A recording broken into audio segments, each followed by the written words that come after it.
Hey there, folks. This is Mitch Firestone coming to you from Wall Street in New York City. And I want to briefly run through how I approach trading options. Um, Basically, whenever you're trading an option, make no mistake, you are trading the underlying instrument. So I think of an options trade as simply another way of expressing a trade. So we happen to be looking at a chart of CVS drugs here, and whether I would be going long, buying it, or shorting the stock, that's certainly one way of trading it. But any sort of options position, whether it's buying a put, buying a call, selling credit, um, whatever you're doing, you're really expressing a trade on CVS. So consequently, before one even uh, gets to the options analysis, one should have a feel for what's the price action thesis for the symbol, and then use that as the springboard to actually construct the options position. So in looking at the underlying chart of CVS here, I did a little first just did some real quick trend analysis without it before I even looked at the chart, and in a sense just looked at what's the trend been. So in both the daily and the weekly chart, this symbol has been in a downtrend. It's been making a series of lower highs and lower lows. And so as a result, kind of in the old school definition, it's in a downtrend, both in what I consider to be its charting time frame, which is the daily chart, as well as in the time frame right above it, which of course is the weekly. So so basically that's kind of establishing a price action bias for me. And so all of the things being equal, I would rather be trading with the current rather than against the current. And so as a result, what I'm really looking for is for CVS to rally up to essentially a key price action point where I would expect it to then roll over and then essentially kind of go back into the predominant trend, which has been, again, both in the daily and the weekly charts, has been down. And so at that point, if in fact I'm correct, when I get into the trade, I will obviously be then trading with the current as opposed to counter trend, which would be against the current. So that's the thesis that I have here. So in fact, looking at the chart and looking at the candlestick structure and kind of using the concept of supply and demand, which is kind of the core principle of which I look at. I'm expecting that if price would actually rally back up to about $58, there is a high probability that it would then roll over in some capacity. Now, whether it's going to roll over and, I'm not suggesting that it's going to roll over and go to the floor, but if it rolls over at 58, it could very easily, drop, let's say, oh, I don't know, $4, $5, $6, and that would certainly make my options trade. So that's my price action thesis here. So again, I'm looking at price to come up to roughly about $58. And then the question is, of course, if I'm going to construct an options position, how do I go about it? So once I have this price action thesis, the next thing that I'm looking at is what strategy that should I can look what strategy should I invoke? And obviously there are numerous option strategies. I tend to be a fan of really pretty much the simple ones, which is buying puts and calls, doing vertical debit spreads, vertical credit spreads, and iron condors. And an iron condor is simply just putting on simultaneously both a bear call spread as well as a bear put credit spread as well as a bull call credit spread. Um, so what I'm looking to do here is simply to identify a strategy. So looking at implied volatility here, um, I did basically have a little tool that kind of analyzes what the average implied volatility is, and that, of course, is what impacts on time value. And so right now, implied volatility on CVS is kind of borderline between fair, which is kind of that medium range, and high. and it's kind of right on the border there. So I am looking to, because it's slightly elevated. I'm looking to ideally probably just be a seller of options, a net seller. And so I'm basically looking at, selling, doing a bear call vertical. And so the next point is, once I've adopted what strategy I want to use, is to then obviously get into the detail of what expiration dates I'm going to use and what strikes I'm going to use for this. Um, and as for the expiration dates, theta and time decay, if everyone, if you've ever looked at a chart of that, you will of course be familiar with the fact that it accelerates. The time decay will accelerate as you get closer and closer to expiration. So all other things being equal, um, I will gladly sacrifice and, in a sense, not take in a tremendous amount of premium, because I would rather sell and collect less premium and have the trade, and have it run out, the trade run much quicker, and have the time decay run much faster. Because this way I'm in the trade a lot less time, and basically I can collect the money in, let's say, 10 or 14 days, as opposed to 30 or 45 or 60 days, where there's a lot more time for things to go wrong. And obviously, I could put on 2 or 3 trades in the same time that I would be that I would be sitting in one trade. And so, all other things being equal, I'm generally a fan of taking in less premium and being in the trade a shorter amount of time, and also have the time decay each day be proportionally larger, so that the trade essentially becomes an easier trade. Okay, so that's the kind of the wrap on expiration dates. And then in terms of the strike prices, there are some guidelines that I have in terms of what I want to see, in terms of how much delta I have, in terms of, in other words, how much price, how much the option will react, in terms of the movement of price. The other thing that I'm a fan of in putting an options trade together is essentially have it be efficient. And the concept of efficiency is having, time decay, volatility, and price action, and essentially having them all working together wherever you can. Or if one is going to go against you, then at least have it to be mitigated. So in other words, if you're going to be buying an option, by definition, um, uh, time decay is generally your enemy, of course. So if you're going to be buying an option, or be a net buyer of an option, then at least you want to mitigate the harm that time decay does for you. And by that, you can do that in 2 ways. You can basically buy enough time so that you're not, at that lower part of the theta curve, where each day is really kind of crushing you in terms of time decay. And the other thing, of course, is that you can also, do a spread where you kind of mitigate, some of that. So those are the ways that you can essentially try to make the trade more efficient if you're a buyer of options. And similarly, if you're a seller of options, then you generally want to be selling less time, so that time decay is more rapid. And also, if you're going to be a net seller of options, you would generally like, implied volatility to be very high, because there is that tendency of implied volatility to essentially regress to the mean. And so if it starts out high and it then kind of trends lower, well, then obviously that's going to be, that's going to take away from the price of the option.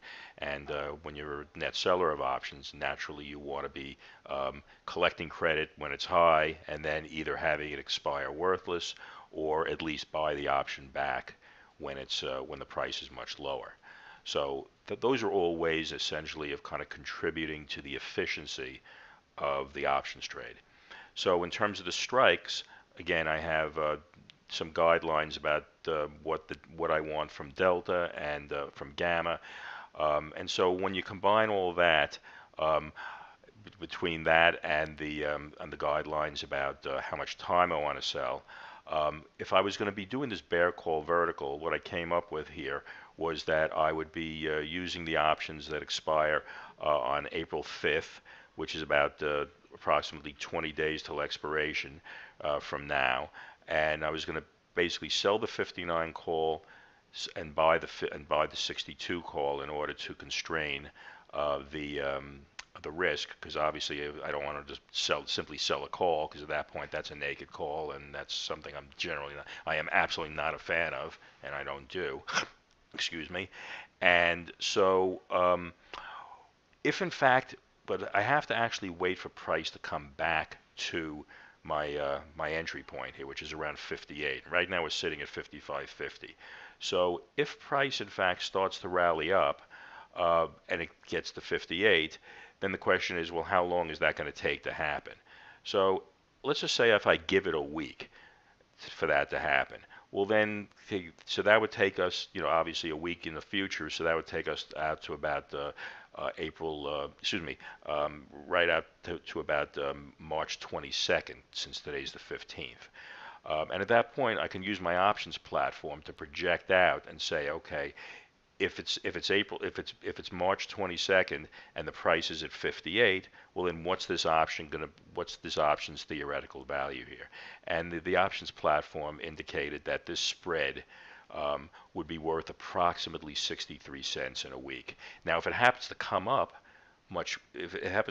sooner, and it doesn't take a week, and let's say it only takes 2 or 3 trading days, well then in fact this option will be worth just a bit more. It might be worth 66 or 67 cents. But if, let's say, we give it a week and we're conservative about that, and of course if it takes a lot longer, then there may not be a trade at all. So essentially, once I get into this trade, right now there's 21 days till expiration, and let's say it takes, like I said, about 7 calendar days to get into the trade, well then that would basically leave 14 days till expiration, and I would be collecting approximately 63 cents a contract. So if I did a 10 lot on this, I'd collect $630, and basically, as long as price stays away from this short strike, I'm okay. And the whole concept of this is that this is a positional trade, and so when price comes up to this level around 58, again, I am relatively confident that price should roll over from here, because this is an area of downward price imbalance according to the theory of supply and demand here.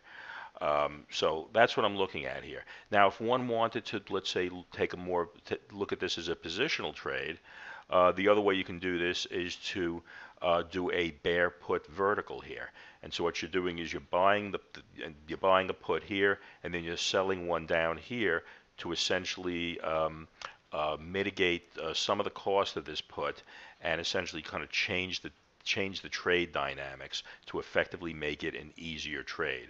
And so so basically, again, assuming that it takes roughly a week for this thing to come up here, the options platform suggests that the cost of this spread would be about 250. Okay, and then if it took a week for this thing to drop from, let's say, 58 to 56, again, the platform suggests that the option would be worth about 310. On the other hand, if it takes a week for it to go down an extra dollar, then it would be worth about 340. And so I can show you how one can use the options platform to basically to do that, to figure that out. And this is one of the actual key elements to options trading, is really learning how to drive the platform. So what we're looking at here are the two trades that I just described. Okay, so here is the bear call vertical on top here, and here is the bear put debit spread down below here. So I have the bear put spread here checked off. Okay, so right here, this is suggesting that on April 21st, which is roughly a week from now, and let's just say if I make it more precise and I actually put it on the 22nd. There we go. So on the 22nd,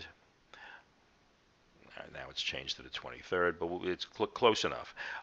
So in roughly a week, this is telling us here that the value of this spread at $58 approximately, and really 58.06 is kind of the area that my level kind of exists at the front of it. It's suggesting that the value of the option would be worth approximately $2.47, give or take. So, obviously that's going to change, but this is the projection from the mathematics of the pricing model. And what I can do then is to then project out and say, okay, if I'm going to get stopped out here, well, I would, and it went up to 59 and a quarter because that's really my stop out point. Then it's just telling me I would lose about 32 cents. Okay, and that's if it happens pretty much immediately. If it takes, let's say, a week for me to get stopped out, then I'm going to lose a few cents more. Okay, and in fact, what I can do is if I put this on plot 2, and you can see that happens about 6 or 7 days later, that gives you an idea of how much. So you can see if I would get stopped out immediately from on the same day, well then I would lose about 33 cents. On the other hand, if I change this one to that and I kind of go out another week, then I would lose about 36 cents. So in one case, so I'm losing about another 7 or 8 cents. Okay. On the other hand, if I get into this trade, and again I pay about 250. If the price drops to about 56, then you can see I would make about 68 cents here. Okay, so this is actually a pretty reasonable trade. Where if I'm going to lose in that week about 32 cents. On the other hand, if it drops a couple of dollars, then I'm going to make about 68 cents. So essentially, this is really a 2-to-1 trade.